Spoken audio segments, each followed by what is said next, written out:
trying to escape from the curses I was born to break. Finding a way to overcome my fears. I am strong enough. There might be some bumpy roads ahead, but I'm equipped. I've learned some great lessons. The power lies in me. Now I see so clearly.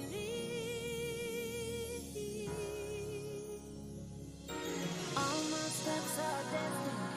I'm going in the right direction.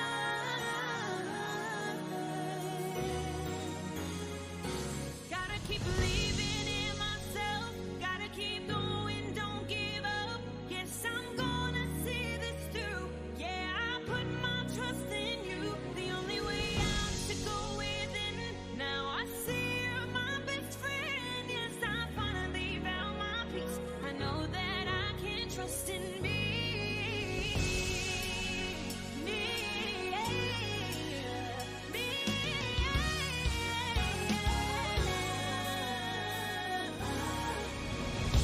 It's a blessing that I've come this far.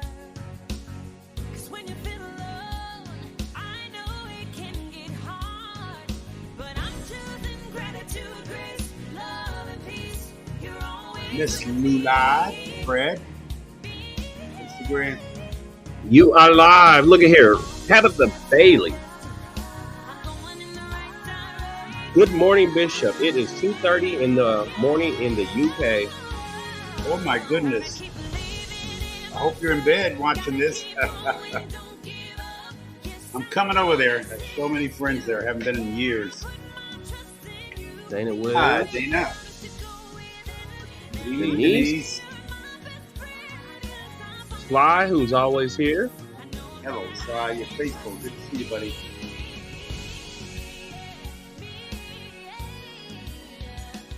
Let me, Hi, Sandra. On what is it? Oh, Blake. Hi, Blake Jim. Come on in. Filmmaker, Abigail, all of you. Good evening, good evening, good evening, good evening. Good day. I guess it's been a good day for me because stuff happened. Uh-oh, what happened? You still there? It went to Google on here for some reason. Okay. Oh. Hi, Jewel. Happy evening. It is a happy evening. It's a happy day. Thank you so much. Dolores from Detroit.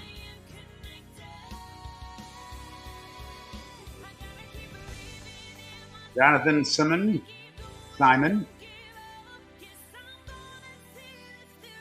What is Eddie wrong with Truman. my eyes? Cindy Wood.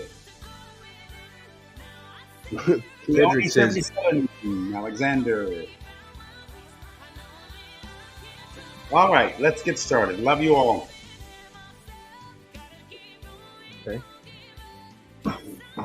How long is that video? That's not actually what I want to talk about, but it's because of today's situation with the ex-president, former president. Good evening, everybody. I'm sure you want to hear some of the things I have to say about today's, but I've been talking about Donald Trump and his thuggery, that's the term I use, his inappropriateness and the lack of dignity and class as a president he has. I'm not attacking him as a person, but I am attacking him as a president, for he has set a precedent that is new and different, awkward, clumsy, klutzy, embarrassing. Any person with common sense realizes that this man has an ulterior motive. I think it will probably come out in the court sessions, some of his intent for stealing or taking classified information. And I think he's going to use, or was intending to use it as some kind of leverage to make deals and to get out of debt.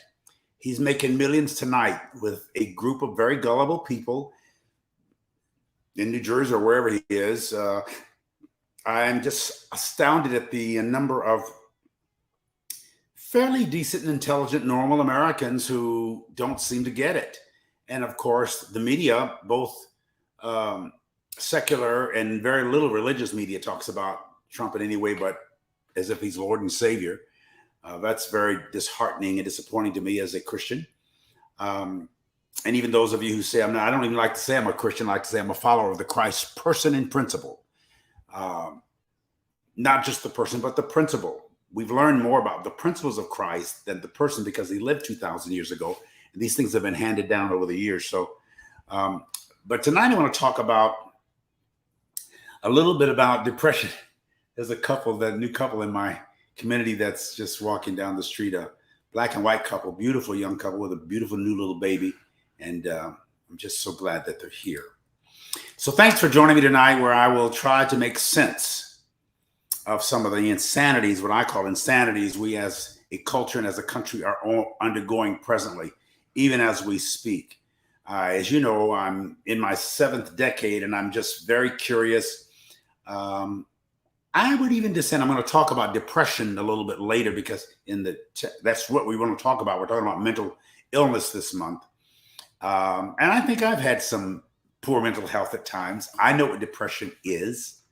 In a sense, I've been in it for 20 years since I shifted from inclusion, from the regular traditional fundamentals evangelical model into inclusion and all the things I had to lose and sort through. I'm okay, but it hurt, and it does hurt, and I don't deny that. I'm healthy, I'm fine, but mentally I get depressed. And then when I see not so much what Trump's doing, but those who are permitting him or enabling him, that's what concerns me. The 70 million people who will ignore what he's doing and what he's done, what he's saying, what he's showing as he plays the church like a fiddle. That's not what you've tuned in tonight, but I'm reminded of the powerful statement by Voltaire, the French Enlightenment writer and philosopher and historian. Those who can get you to believe absurdities can get you to commit atrocities. Those who can get you to believe absurdities can get you to commit atrocities. We've seen this throughout the millennia. People believe absurdities and thus commit atrocities. That's not just Donald Trump. It's religion at large, particularly the Abrahamic faiths, more so Christianity and Islam than Judaism.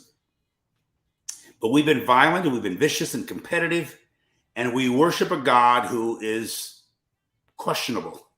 The biblical God has an anger management issue, and nobody will use that. I've never heard that term or reference to God, but I use it because he says, I'm an angry God. I'm a jealous God. Vengeance is mine. I will repay. And the violent things he did to the children of Israel initially, and throughout the history, the battle he's had with the chosen people, and now with the Christian church, now the other chosen or adopted. It's like heaven is constantly in conflict, and God is looking for people who tick him off and is making a list and checking it twice. You're going to have to give an account of all the deeds you've done. If Donald Trump becomes president, he's going to go after not only Biden, but anybody, Republican or Democrat, that he thinks was his enemy. He's going to turn this country into a fascist, authoritarian, horror state. Everybody around him, they're already afraid of him. He wants control. Can't we see that? I know I can. So those who can get you to believe absurdities, there's a lot of absurdities out there. He's making them, talking them. Anyway, an absurdity is something that's considered wildly unreasonable, illogical, inappropriate. An atrocity is something considered horrifyingly wicked. We need to be able to know what is wicked, what's horrifying, what's not acceptable, what shouldn't be celebrated. There's a lot of things that we shouldn't be celebrating that we are celebrating as a nation. Both anger and racism are forms of mental illness. That's my opinion. I actually heard Jesse Jackson say that a couple of summers ago when he was here. He just blurted it out. Racism is a form of mental illness. I agree 100%. And mental illness is defined as a behavioral or mental pattern that causes significant distress or impairment of personal functioning. That's kind of like depression. People who are racist are depressed. People who are vindictive are depressed. Behavioral modifications are constant. We're acting out. I'm sure you have or will see the news regarding Donald Trump, the first president in American history to be federally indicted, arrested, and arraigned on 37 charges of felonies. That's a first. We didn't say 2 or 3. The other one was a civil court case. This is a federal court case. It's a crime. he could do as much as 20 years on any one of these felonies. And his former attorney general says if just half of these things are accurate, Donald Trump is toast. A lot of politicians, mostly non-Republicans and non-conservatives, are making comments about the reality of what we're facing in this country. The one person most happy and pleased, however, with what is happening in our country today must be Vladimir Putin, who, in my estimation, started planning to interrupt and destroy our democracy back in 1987 when he heard Ronald Reagan say, Mr. Gorbachev, tear down this wall, and the wall came down shortly thereafter. He was head of the KGB, and he's very angry. He said, oh, my God, I'm going to take this democracy down. I'm going to study America. They're not going to do this to us. I want to be the Soviet Union, not just Russia. I want you. And he's trying to get Ukraine. That's what you're seeing happening in Ukraine is the same man that wanted Donald Trump to be president. I haven't heard any politician say this yet. People who vote for Donald Trump vote for Brandon Porter. I'm sorry, Brandon Porter is preaching. He's my friend. He's preaching at Goja Convention. His name popped up. I didn't mean that. People who vote for Donald Trump vote for Vladimir Putin because Putin's the one who used propaganda to poison Hillary on things that we've not been verified that were criminal. And Biden's and Pence having classified documents in their homes was not intentional, and they gave it right up. They opened up all the books. They didn't hide anything. There's no comparison to those cases. And some of these Republicans are jumping up saying they're trying to put this blame on Biden. Biden hasn't said a thing about it. He's only been in office in a couple of years. Trump was in there 4 years, and I started talking these things about him way before. So I think our country is experiencing a kind of mental illness instigated by Donald Trump, instigated by Vladimir Putin, who must be very happy to make the American democracy look corrupt or stupid, the spectacle of the world. They're laughing at us, and he is too. You got to remember that. Most of the politicians who seem to support Trump are not supporting Trump. They want his base, those 70 million or so votes, whether that's Pence or anybody in the Republican Party or those running for office. They're afraid to say too much because they can't afford to lose Trump's base, and he knows that. His base is the one that is enabling him, and that's mostly Christians, evangelical white Christians, particularly, but not exclusively. Blacks, browns, Jews, everybody votes for Trump.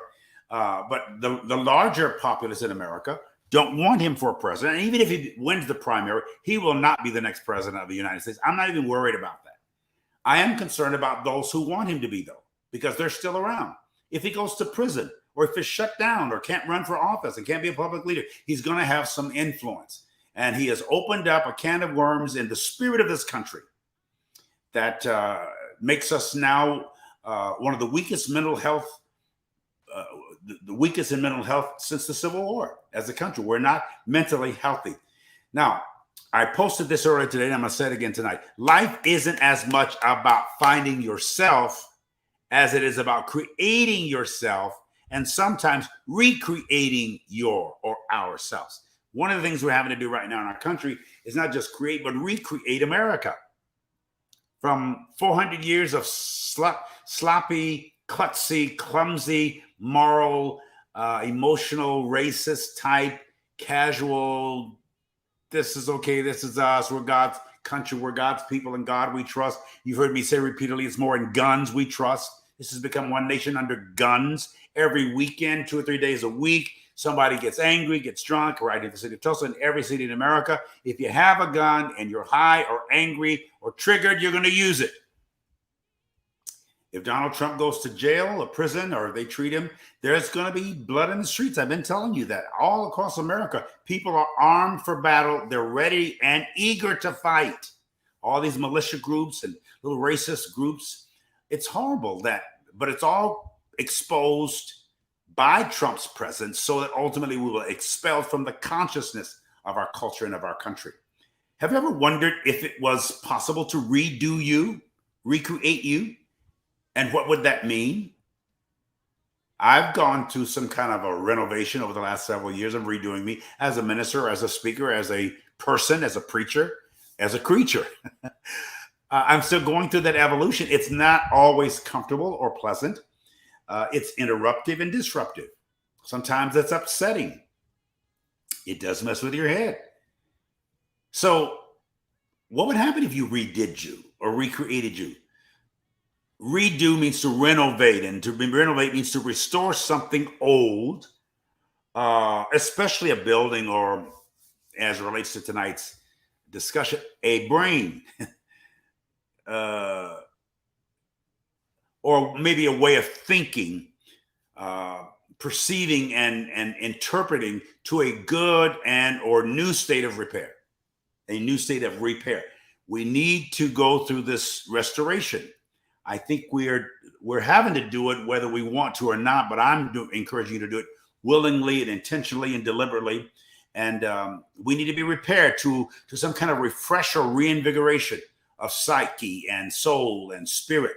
And I know that's coming. That's why I'm bringing these things out. This stuff will be moved out of the way. It's clumsy. There's a demolition going on. The traditions of the past are crumbling in front of us. And it's startling to us. It's stunning, even to those of us who want it to happen. As I told you, when we renovated our house and added 2 bedrooms and a bath back when I was a kid in the 60s, it was very uncomfortable, very disruptive, but we wanted it and we accepted it. I'm not sure that we celebrated it, but we tolerated it because it meant that something new, larger, better, and bigger was going to happen for our family. Same is true of America. It's klutzy, clumsy, dusty, foggy, smoggy right now in so many ways. And but a new day is coming. Many people are waking up today, but some are waking up on the so-called wrong side of the bed. You ever heard that term? You must have woke up on the wrong side of the bed. That's usually some kind of an insult to the person who you're talking about or talking to. The general accepted origin of the phrase woke up on the wrong side of the bed, or wake up on the wrong side of the bed, or get up on the wrong side of the bed is an ancient Roman concept where superstition was rampant. Ancient philosophers equated the right side of anything as the positive side and the left side of anything as the sinister or negative side. That's deep in the psyche of a country, that the right side is the right side and the left side is the wrong side. I'm saying the exact opposite. The right side, ultra right-wing people, are the ultra wrong-wing people, or concepts, I should say. I don't want to talk about people as much as concepts that people have embraced. The whole idea of left and a right-wing politics is based on superstitions handed down conceptually over millennia and carry strange energies, strange vibrations. These days, it's as if both parties and any party in between are in bad moods. They seem depressed and are willing to use bad and depressing modes and modalities to accomplish their objectives. It's like, particularly with the Republicans, they don't want to win fairly. They just want to win. All this gerrymandering, which they finally changed the votes in Alabama last week. I'm so impressed that the Supreme Court voted for a lower court that wanted to change how they had gerrymandered district voting in Alabama to favor non-blacks and to disfavor blacks or people of color. It's obvious in many, many states where there's Republican-dominated legislators that they're saying, we're going to fix it so that we have to win. It's not a matter of fairness or equality or even honesty or integrity. They just want to win and stay in control. That's not acceptable or tolerable in a country. Again, mental illness is a behavior or mental pattern that causes significant distress or impairment of personal functioning. People are acting crazy. They're going crazy. We're not functioning normally in this country. At this particular time in history, we Americans are being faced with temporarily intense feelings of deception, delusion, and disorientation in the most pronounced ways we have in our history as a nation. Never seen it like this. The old is crumbling before our very eyes. Things traded down to us over millennia, from religion to politics to sexual roles and scientific remedies to physical and emotional pain and medicine. Things are changing. We don't even know what or if to trust anymore. I'm not saying something all of us don't already know, but I'm highlighting these things so that we can navigate our ways through them by identifying, like the highway in Philadelphia that broke, I think it was Philadelphia. Yeah. Highway 95.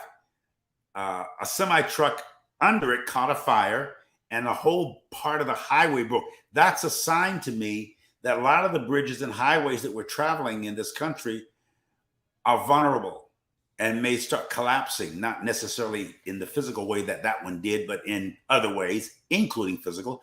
50% of the bridges in America are in disrepair.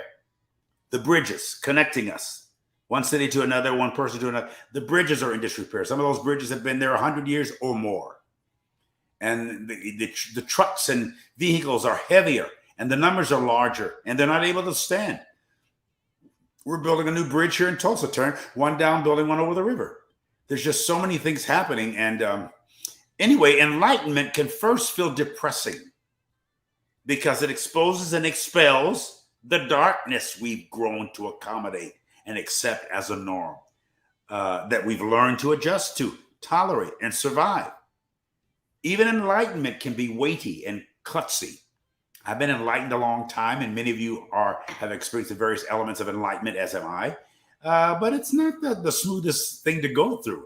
I often say freedom is not for cowards. However, the inner self and soul knows change is occurring and that the old is shifting away into oblivion and being forced to concede to the mystery or the mist story of the new. Enlightenment is new. Sometimes it feels uncomfortable. New neighborhoods, new routes to anywhere, a new store, a new pair of shoes can be awkward and klutzy or clumsy or even painful until we get used to them or they get used to our feet or our feet grows to shape the shoe to its liking. New clothes and even a stiff shirt out of the cleaners can feel a little awkward when you first put it on. Be prepared to feel a little awkward, but for a good reason. If you're going to be awkward and feel clumsy and cluttered, don't feel it for something stupid. Feel it for something positive and promising and hopeful and productive and recreational. There's a subtly deep sense of mourning in the earth today. Not only for the millions dying through wars and natural disasters and plagues and normal human sicknesses, but the death of the old and in some cases ancient idols, ancient ideas and or ideologies and inaccuracies. We're finding out that we've been sold a bill of goods on a lot of things, from religion to politics to money to philosophies. There's just things that are coming to light. They're aliens they're actually acknowledging the presence of aliens, alien thoughts and alien ideas. They are real and they're out there. We feel both pressured and depressed by not only what we know, but also over what we don't know and over what is predictably unpredictable. This is very disorienting to most. And I'm highlighting it because I want us to balance these insanities. And I don't know how to avoid them altogether. I know how to navigate. I'm learning how to navigate and negotiate my way through the insanities, including my own. Clinical depression, and I want to talk about it because that's really what I wanted to emphasize, because I think I've been going through some of it myself. I've been feeling lethargic and actually don't want to get out of the bed a lot of mornings. And even when I do, which I do every morning, I want to get back in it. I feel sluggish. And I think the energy on the planet, I don't know enough about astrology to explain all of it, but I believe that because of the planetary separations and the intergalactic occurrings in the atmosphere above us, in the skies, something is happening, and many, many people are feeling or describing their feelings similar to the way I'm describing mine. It's just things aren't the same. We can't always put our finger on it. We know something is different, and maybe even wrongly right or rightly wrong. Right but wrong, wrong but right. So clinical depression is that mental disorder characterized by at least 2 weeks of pervasive low mood, low self-esteem, loss of interest or pleasure in normally enjoyable activities. That's considered depression. This can sometimes include eating, exercising, even personal romance or sexual intimacy or other natural and nurtured emotions. You just don't want to do stuff. You don't want to go anywhere. You don't want to be anywhere. You don't want to hang with your own friends. Some people don't even want to go to church or pray. We don't want to hear church. There's just this this, like nothing turns you on anymore. Your favorite meals don't taste the same. Your favorite restaurants don't have the same appeal. It's nothing wrong with the restaurant. Your appetites are changing. It's not really anything wrong with you. You're just going through a shift. So you hate to say to your friends, I'm just not interested. I don't want to go today. I didn't want to go last week. I don't want to go this week. And I don't think I'm going to want to go. And I don't dislike y'all. I don't like you any less. I may like you more. And I will continue to like you if you leave me alone. I need some time. I'm a little pensive. Of course, I'm still going through the mourning of the God I used to believe in dying, even if I killed it. And all gods that can be killed ought to be killed, because the real God can't be killed. I've had to let some stuff go. So I would say some shift, SHIFT, or however you want to spell it, go.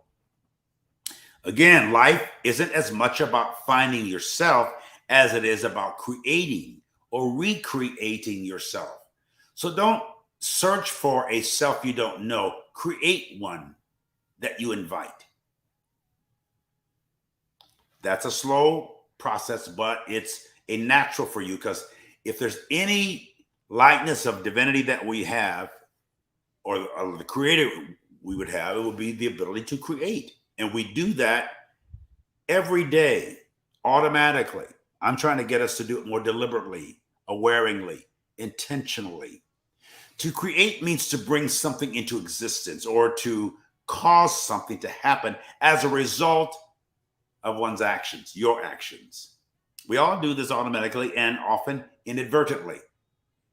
My objective, again, is to get you to create both intentionally and awareingly. This is very important. Many people today seem confused and disoriented about a lot of things, including purpose, including plans or provisions. A lot of people are getting sick around us. Feelings of non-productivity often lead to feelings of hopelessness, defeat, depression. It's like, what am I doing? What am I building? What am I being? What am I achieving? What exciting things or inciting things have I said or done or thought of late? I've had a very active, productive life, and I have lots of friends and associations, and I do a lot of interesting things. This past weekend, I went to the Edgar Cayce Foundation in Virginia Beach as a speaker.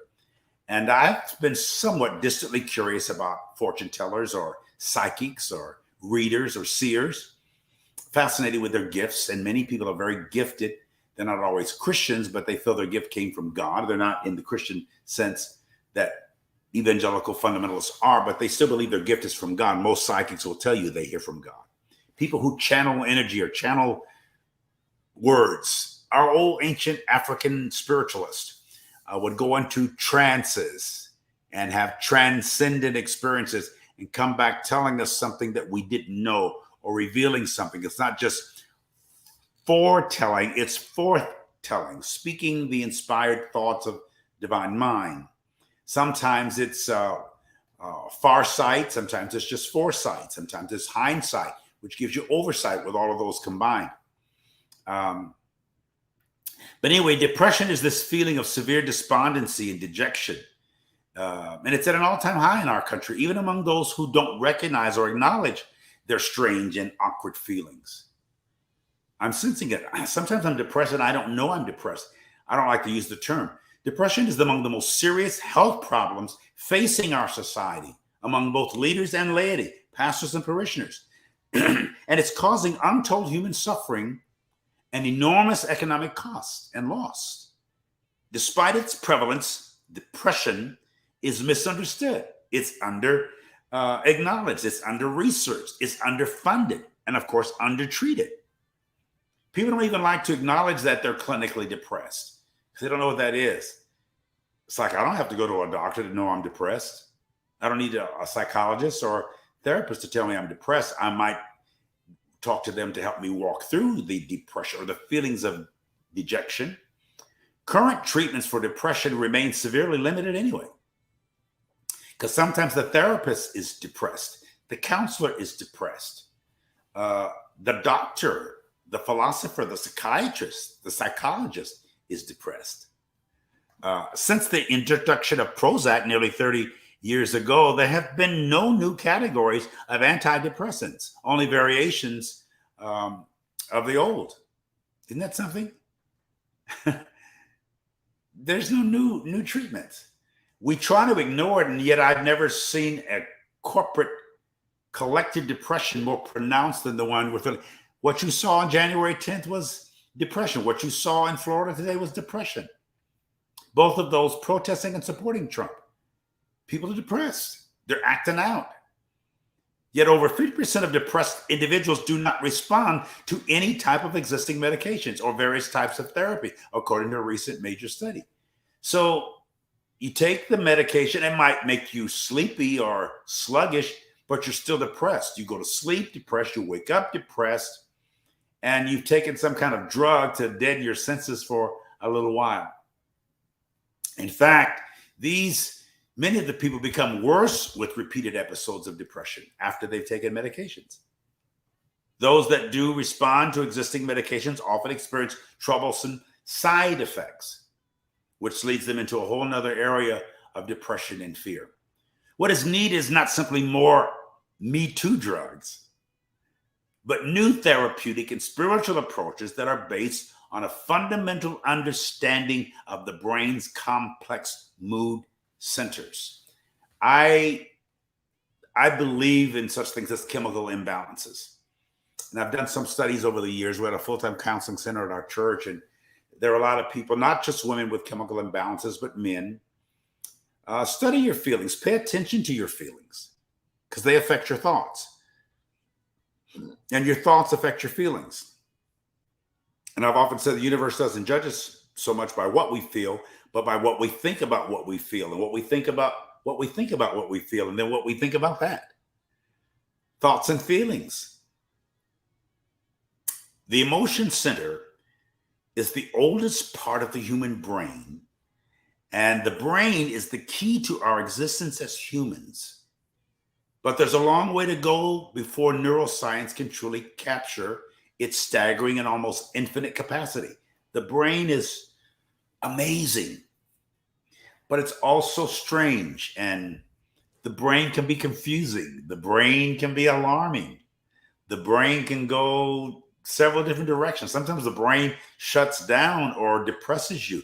There are many moving parts to our mind, which is the seat of our reflective conscience. My mind is always working and busy and thinking and questioning and querying and inquiring and requiring. I don't know how to stop thinking. They say music is the root word for music is muse. It's called the science of the musings. Its opposite is to amuse, which is to stop thinking. I do use a lot of humor, and I don't know that I stop thinking, or neither do you when you laugh.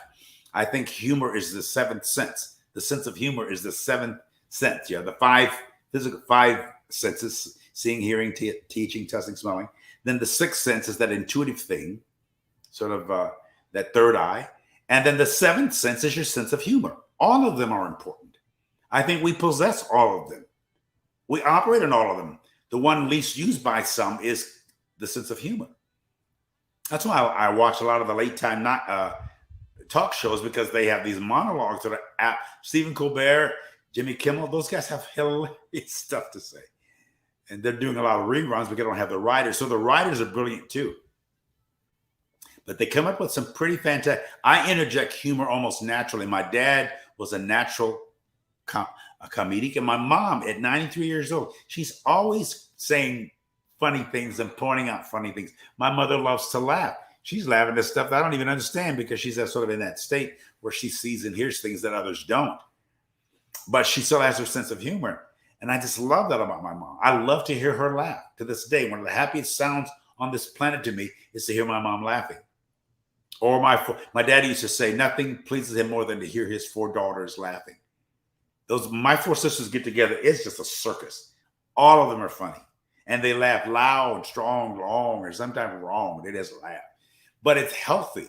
As the scripture says, laughter doeth good like a medicine, a merry heart. Somehow, however, mood plays a significant role in how we use our brain at any given time. You've heard of mood swings. We all have them. Most men attribute them primarily to women or females or their wives or mothers or sisters, but we all have them. Mood is a temporary state of mind or feeling, not a permanent. It's a temporary state of mind. It's a mood. The word mood derives from mode or model,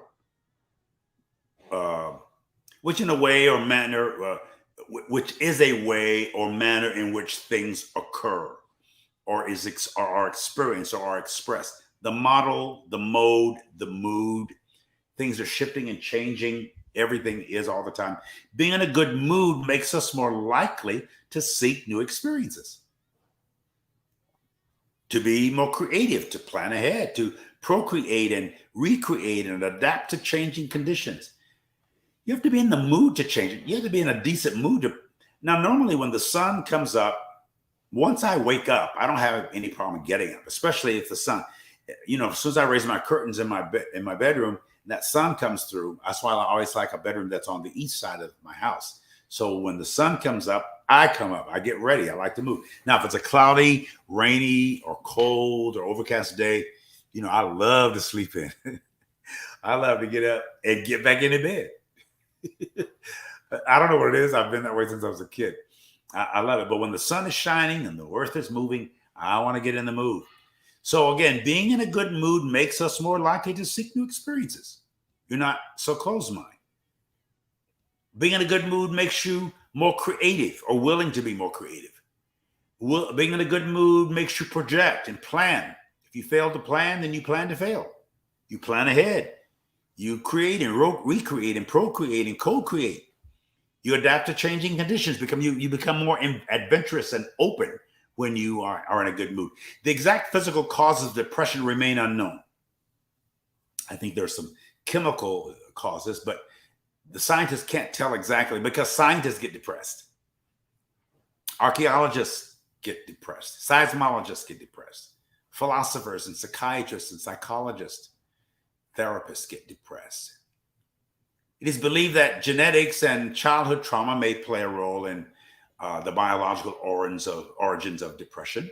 That's believed. We don't really know for sure. Stress and other stressors may bring on depression, but are not the underlying cause of it. Depression is both mental, emotional, and spiritual or psychological. And I'm not saying it's the worst thing that could happen to you. Some people get depressed, and so long as because of it, they break out and change themselves or a condition around them because they can't stand the depression any longer. Some people get depressed and take their lives or take somebody else's life, or they become slowly suicidal. They just don't care what they eat or even if they eat. They want to exercise. They're not motivated, and they basically want to die. That's a form of depression. There's no medical diagnosis for depression, like a blood test or a brain scan. Isn't that interesting? Diagnosis is still based on subjective criteria. And all the medical and mental scientists have their opinions of these things. Research shows that only 50% of patients respond to existing medications. Wow. So if you take the medication and it doesn't work, you get depressed, or you feel hopeless or helpless. People who commit suicide or tend toward it are feeling a sense of helplessness and hopelessness, or they wouldn't kill themselves. And sometimes they kill themselves to avoid killing somebody else. There's actually more suicides in our country than homicides. More people kill themselves statistically than kill someone else in all the races, in all the genders, in all the cultures. Isn't that something? Since the introduction of Prozac in 1985, there have been no new medications except variations of the existing ones. So there's a helplessness out there, and that's why I'm talking about it tonight.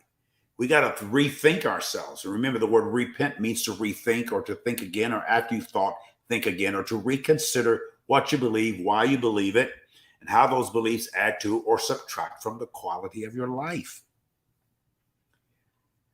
When I get out here and take a walk or do some push-ups or sit-ups or something, some kind of physical exercise or jog a little bit, I do feel better.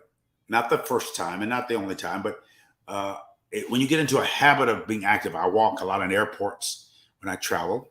I don't always take the easy moving walkways. I walk if I have time to walk, and to keep my body moving. You don't always have to break a sweat. It won't hurt if you do, and sometimes it does help. We have an infrared sauna here that we sit in from time to time, and sometimes 2 or 3 times a week. I like to detoxify. I like and believe and encourage people to take colonics professionally. If you've never had one, you need to take like 3 in a row. Take some kind of stool softener and prepare your insides for that. And then get all that crap out of you. Most people with huge bellies, that's not fat. That's fecal matter. You need a good cleaning out. The limbic system is the major primordial brain network underpinning mood. It's a complex system. The limbic system is a complex system of nerves and networks in the brain involving several areas near the edge of the cortex concerned with instinct and mood. That part's scientific. We all have it working in our brains. It controls the basic emotions like fear and pleasure and anger, and drives hunger, sex, dominance, care of offspring. That's in that limbic system. You are amazingly scientific entity, full of electrons and electrolytes. Sometimes I actually feel the electricity. You can touch something and in the wintertime particularly, and sparks fly out. We're a bundle of activity and energy and electricity. We are scientific entities. That's why this artificial intelligence is studying how to take certain genes out of a human being and put them in a robot.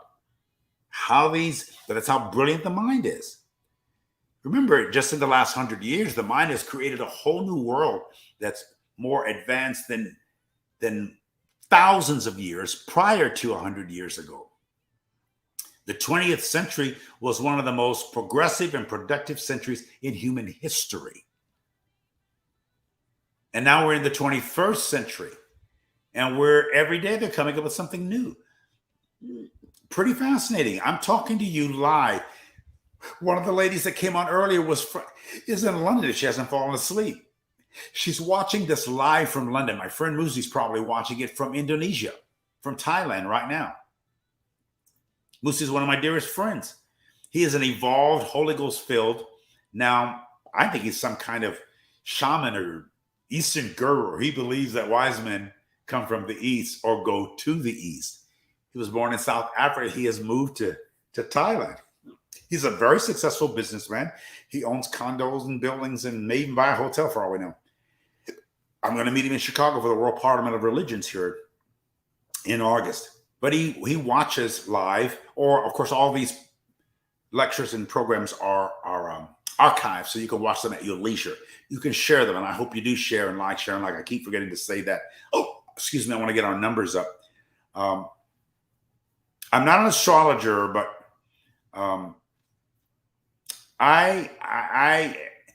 but my research shows that many of the outer planets are increasing in density, moving closer to the Earth, and are thus affecting the energy of and on this planet, and will increase our normal psychic sensitivities as a species. We're going to start sensing, saying, and seeing and hearing stuff. Malachi, I would like to close tonight with that viral that we put out that makes reference to Trump, since Trump's heavy in the news today and will be for quite a while. He has 2 other very serious criminal indictment possibilities. One around January 6th, and the same attorney is working on the January 6th, and he's going to be just as thorough and direct. And then, of course, what happened in Georgia with obstructing justice and a number of things this criminal has done. Why would we want to put a criminal in the White House? What's the matter with you people? The guy's a thug. He's a liar, habitual liar. He's a manipulator. He's a fascist narcissist. What are you thinking, Americans? What's the matter with you? Cry loud, spare not, lift up your voice like a trumpet in Zion. Show American people their transgressions, the church folk, their sins. the house of David, they're sent. That's what I'm doing. Here's a brilliant, if you're there, Malachi, and we can do that. Let's try. I like the way that came across. It says a lot of what I'm saying, but it's pretty intelligent. It's 7 minutes long.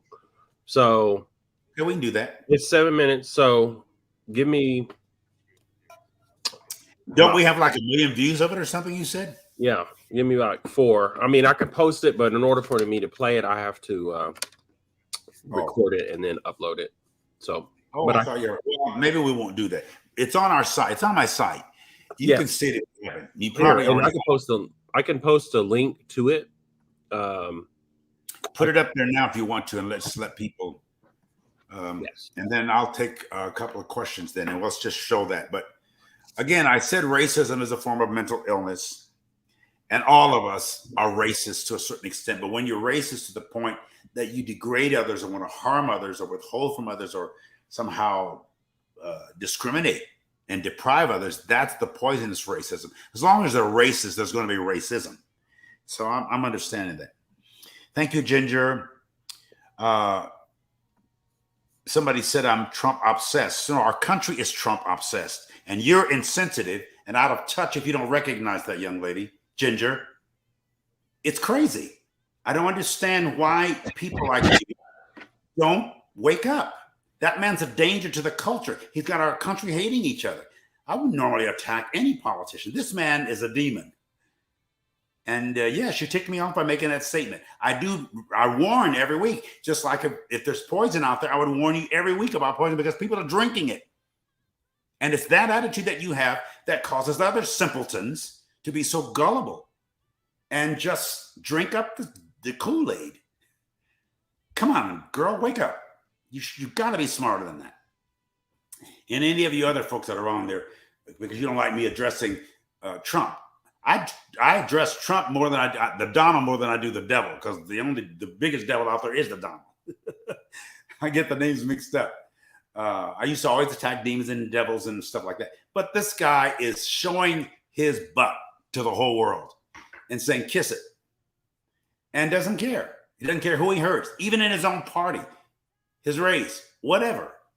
So this obsession with Trump, the whole country, what about the 70 million people that are obsessed with him? Talk to them. They're voting for him. They're supporting him. He's a criminal, girl. Wake up. Jeez. All right. You ticked me off with that one. All right. Come on. Any more questions? No, yes. No stupid statements. Just. Well, I mean, you didn't get blessed. The anointed didn't take over and, with some language. The Holy Ghost hit me on that one because I'm more intolerant. If this man just personally offended me, that'd be one thing. He's poisoned the culture, the country, the Congress, and the consciousness of the country. That's very alarming, and any concerned American should be alarmed by that. It's just not good for us. It's not Trump again himself. It's the people like whoever that was that support him or won't say anything about him. I don't listen to Trump. He's always talking about Trump. That's fine. You're missing something. You don't have to listen to me. And if you don't like what I'm saying, get off this line. But think. You don't have to like, but I'm just asking you to think, precious. Just think. Use your brain, your mind more than your mouth. All right. Here we go. Could the instability of our culture today be a contributing factor in our mood and not feeling well? Yes, sir, Deanna. That's probably why I'm talking the way I am or the way I just did. The instability, and we're used to strength and stability and integrity, reliability. And I feel threatened personally, not spiritually. I'm threatened circumstantially in a realistic way by the instability of all the institutional systemic maladies in our country. And there are many. The thing that is good about this is that that's all changing. I add that in. I think Trump was raised up to expose what ultimately needs to be expelled. It's been growing underground for a long time. It's like a bunch of roaches or rats or something that only come out in the darkness. He's bringing them out in the light. Thank you for that, Donald. But yes, ma'am, Deanna, I think that's a good observation. It is a contributing factor for sure. Anything else? Do you have any thoughts on Pat Robertson's passing? Yes, I was just in Virginia Beach. Pat Robertson is a really great man, a smart man, and I supported him at Ministerially for years. I used to co-host the show when Ben Kinchlow couldn't be there. They considered me taking Ben's place when Pat Robertson ran for president. They approached me. I went up there. But as Pat Robertson got old, especially older, he got more narrow-minded. And he, in my opinion, did a lot of harm to Christianity's image around the world by saying things like gays or abortion caused 9/11 or caused a hurricane, or, he got pretty extravagant and pretty way out there. I don't think his son is quite that way. I don't even remember that the sweet lady that's always on that show with him, she adopted her child from our adoption agency, Hannah's Choice, that Debbie McIntosh helped me start, encouraged me to start it. We built a home for unwed mothers. I was very supportive of, and Jay Sekulow, who's been here to ORU and he's a young Jewish, brilliant young man, attorney, but he was advising Trump. He got off into that super conservative, ultra conservative right-wing thing. And I think that's deadly. And towards the end, a lot of the things that Pat Robertson said, and I understand his thinking because it's ancient, was deadly to Christianity and deadly to our America and did some harm. I hope those who succeed him will be more open-minded. A lot of these rich conservative groups are very dyed in the wool, and I think they're doing Christianity and consciousness in our country a lot of harm. I hate to say that, but that's true. Thank you, whoever asked that question. Yes. Next. This was a comment that oh. I don't understand how people who claim to be Christian support Trump. Paula White, good googly moogly. She's crazy. I understand you, Ms. Berry. I've known Paula White for many, many years. She's actually a very dear, generous, sweet lady. I don't know how she got into it. She's never been an ultra conservative. I've never known her to be that way. I think she's role playing. And I think she got crossways with the Black church. And so she goes to the wider church that is suspicious of her, and for whatever reasons. But I know my personal experience of her is not that she's googly googly, but she's role playing because it works for her. I just hate to say that.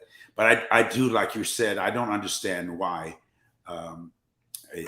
why so many believers or Christians follow Trump, except they're racist and control freaks, and they're afraid of becoming the minority.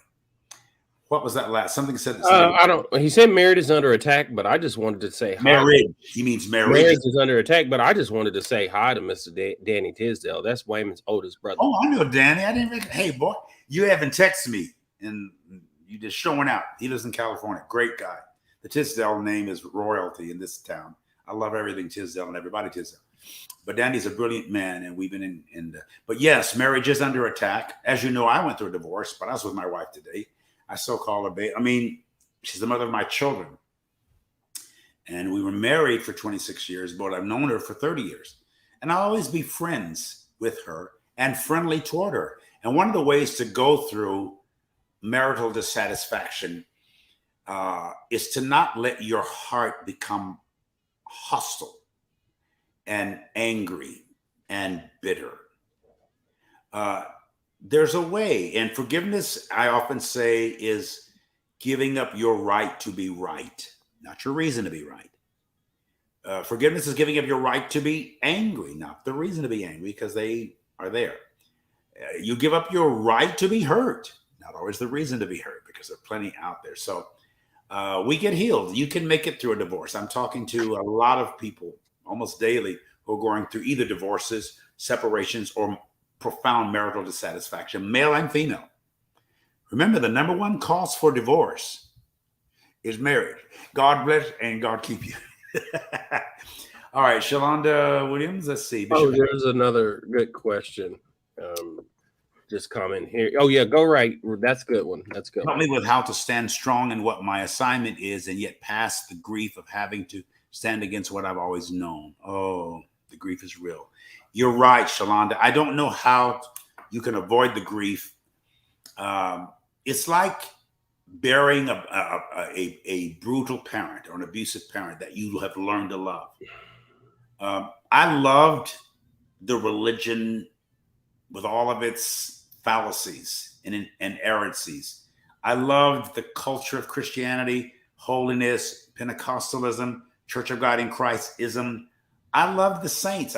They were simple-minded. A lot of them were uneducated, but they were beautiful, sweet, humble people, sometimes as long as they like you. So you don't have to denounce or degrade them. Just slowly become less codependent on them or it. It takes time. Don't allow bitterness or resentfulness to dominate your emotions around religion or the religion that you're leaving. Take your time and keep a forgiving spirit. Let some people who are not going to change, not change, and love them anyway. Just like you want them to love you as you change. You got to love them as they don't change. What you expect or want or desire of them, offer them from you. And when you start doing that, your heart frees up, the tension and stress and the victim consciousness disappears, and you don't become a victim of circumstances. You become a victor over them. Hurting people hurt people. A lot of the religious people you grew up around are hurting. They say they trust God, but they fear God. They're angry at God because God didn't heal somebody they wanted healed, or they lost a loved one, or they don't have the money they've been praying for, and they named it and confessed it and believed it and trusted for years and nothing has happened, but they hold that on like some kind of placebo or prop. And so people are having to put the placebos and the props down. Some never will because they're codependent on them. It's like a baby sucking pacifier with no milk. It just pacifies you. If you just live off the pacifier, you die. You have to have real milk and later on real food. So use the pacifier as long as you need it, but then let it go when you need to. Wow, let me read it. Ufedojo. I like it. Agula. Do you think we are experiencing an outpouring of spirit like the prophet Joel said would occur on all flesh? We've been having that, precious one, for centuries. They had it in Joel's day. He lived some 500 years before Jesus. And they saw on the Jewish race, not to the degree that they've ever wanted. The Jews have never been satisfied because that was referencing Jewish people, the Jewish church. This great outpouring of the Spirit. It wasn't referencing Gentiles, but we're all flesh. So whether you're Jew or Gentile, you're part of the flesh. So there have been periods of that. And I think this new elevated consciousness, man, is a part of the outpouring of Spirit. People may not be shouting and screaming and hollering and rolling on the floor like we Pentecostals estimate revival. They may just be more pensive and more positive and more prayerful and meditative. They may just be kinder, more gentle, more generous. That's an outpouring of all of the Spirit as well. So don't expect revival to come the way you used to sing it. I've come to that conclusion some years ago because I've been talking about the great revival that's coming. What is that?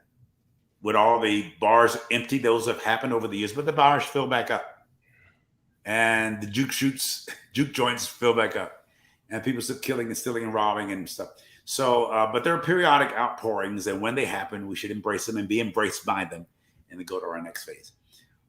Oh, okay, she said it. Ufado Joe. Man, or just call me LJ. I like your name, Ufadojo. Where are you from? Type it in the chat. I would love to hear it. Ufadojo. Hi, Daniels. How to get by the guilt of changing the way you were raised to accept the religion you grew up with. Wow. Let's deconstruct it right there. How to get by the guilt of changing. Well, forgive yourself, first of all, and forgive the people that you might have grudges against because of the religion that may have misguided you or taught you lies and made you believe them.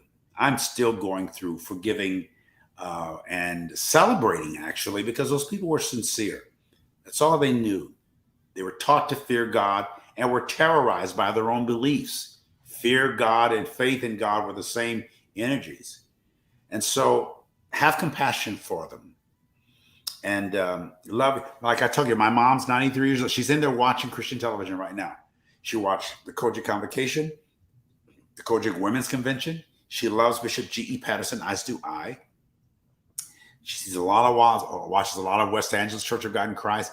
Noel Jones was at camp meeting. Rod Parsley just preaching his butt off. Excuse the terminology. I had to go in and see who it was. I've seen a lot of who's one of my favorite, Brian Carnes. I know he's made some errors in judgment and things like that, but the guy's gifted. When he opens his mouth, I feel God. So I don't judge people by the things they do as much as by the things they were thinking 5 minutes before they did it. But there's a lot of very gifted people out there, and we learned how to love them. So don't be guilty, sweetheart. Or Daniel, that is, I guess. Accept the fact that you are spiritually mature enough. And don't say guilty. It's just, I'm spiritually, the scripture says, what does it say in Hebrews 6:1? Read it. Let us leave the elementary teachings about Christ and go on to perfection, not laying the same foundations of guilt, sin, resurrection, baptisms, libations, even the second coming. Read Hebrews 6:1-3, and that should help you with your answer, Daniel. You're good. On TikTok, there are a lot of deconstructionist people you can hear some live lived experiences on what people are doing also. And we've had some, actually, we have some previous shows with Christian. Mm-hmm. If you watch in the archives, there's a show with Christian that talks a lot about this, that entire show. Yeah. We've had at least 2 shows that talks about this very topic. So you can look in the archives. And I'm going to have his wife, who is a psychologist, on with next week. Next week, I'll be on his podcast. I think the 30th. Correct. June 30th. And he's huge. I mean, he's really shaking the boat, and he's out there. And I love and respect he and his wife. I've met them both. In fact, I'm wearing some of the nicest, finest shoes I've ever worn in my life. He made them and designed them with my initials. You haven't seen them. I wore them in Atlanta the other week, and I wore them last week in Virginia. I didn't know he was doing that. Wow. I knew he makes clothes, but I didn't know about shoes. Yeah. Mm-hmm. I'm going to order some more. These he gave me free. I know they're really. Oh, yeah. Man, that's so awesome. I threw that in you, Daniel. You should get you some new shoes. I can lead you to them. Dolores Lyons, what do you think of Marianne Williamson's presidential candidacy? I think Marianne Williamson is one of the smartest candidates out there. She won't win, but she's making a splash. Because people don't understand, she is transcendent. She's sort of out there. She's new thought. She's somewhat mystical. But every time I hear her speak about her concepts for the presidency and for the country, I agree with them. I actually like what she's saying. And I hope and wish that, I wish somebody like her could be embraced by Joe Biden and others, there's other very brilliant Democrats out there that Joe Biden and the party could embrace. Just because Joe's a sweet, sweet, sweet, precious man, President Biden, he's aged, and you can tell, people can tell that he's aging, but he may be the best thing we have right now against Trump. Trump will not win presidency of the United States again. He actually lost the first one, were it not for the electoral colleges. He lost by 3 million votes with Hillary and 7 million with Joe Biden.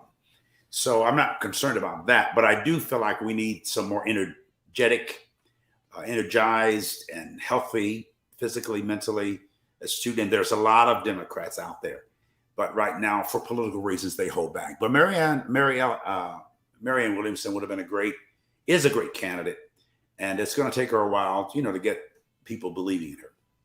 But I like her, Dolores. All right, our time is up and out. It's 9:34, and I know you'd hang on a little long because y'all like asking questions and answering questions and then questioning my answers, and I like that about you. Thank you for listening. Thank you for your time. Thank you for your consciousness, for your attention. For those of you who send gifts, and so many sent gifts for my birthday, and that goes into the ministry, and it's very helpful to what we do, and expanding and adding. And I bought a bunch of computers and lost 2, gave one away, but they cost me several thousand. But we keep doing. We're sharing and giving and helping aging and hurting and needy people all the time.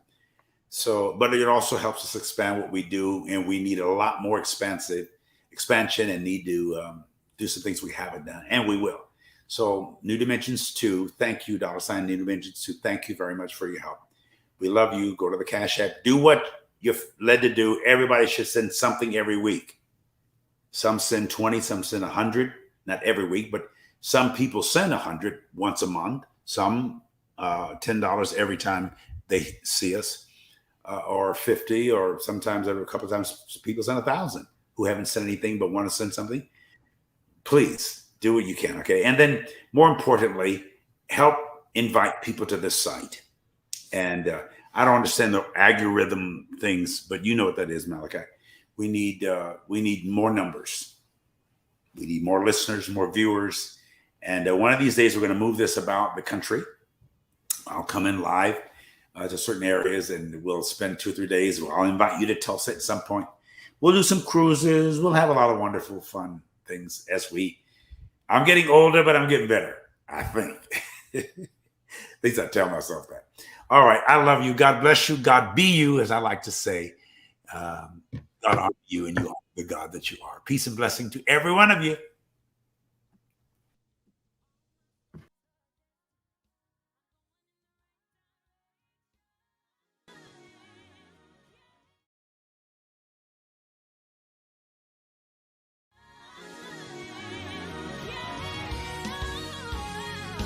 Gotta keep believing in myself. Gotta keep going, don't give up. Yes, I'm gonna see this through. Yeah, I put my trust in you. The only way out is to go within. Now I see you're my best friend. Yes, I finally found my peace. I know that I can trust in me.